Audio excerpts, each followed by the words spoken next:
Hello the internet, I'm Gav, that's Mo, and welcome to this quick and dirty episode of the Slow-Mo Guys. Due to my occupation, I often find myself going through life thinking, ooh, I wonder if that would look good in slow-mo. And thankfully, I can almost immediately find out with this high-speed camera.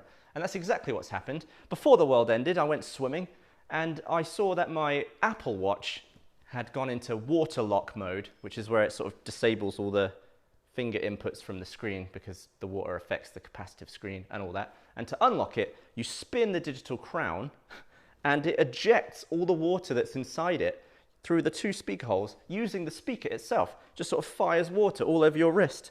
And I thought, that's brilliant, that's genius. I want to film that in slow-mo.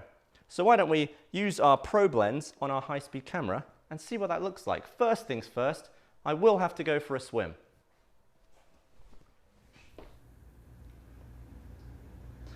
Water lock.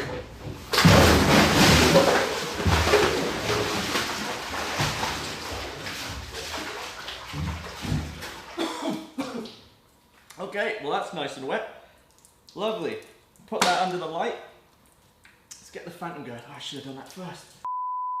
I'm using the probe lens because it's macro. It'll get me really close to the speaker holes, which are tiny. The downside is that it's a maximum aperture of f14, which is very dark, so I need a ton of light. I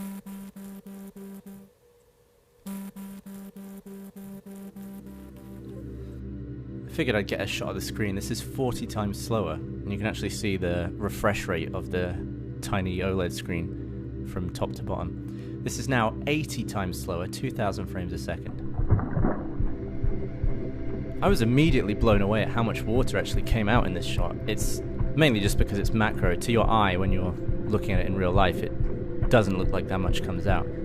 After the initial burst, it actually looks like a lot of the water gets trapped. It's trying to get out, but then gets sucked back in by the speaker retreating. So what it does, it stops, allowing the water to settle against the back of the speaker, starts again, which causes another burst of water to fly out. It does 10 full cycles of that.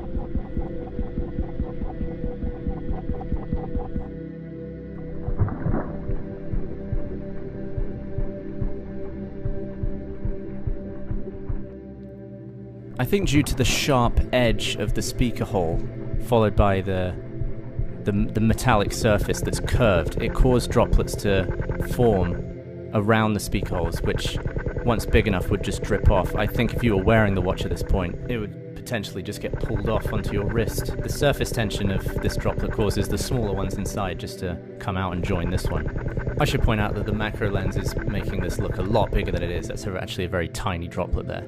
The droplets were also able to climb upwards, which I thought was interesting. Whichever droplet was closest to the lip pulled the rest of the water out in that direction. And I saw here that as the droplet was getting bigger, it was starting to pull droplets back in that were trying to escape. See, that one almost made it out. And eventually, after the droplet gets big enough, the smaller ones are able to catapult free.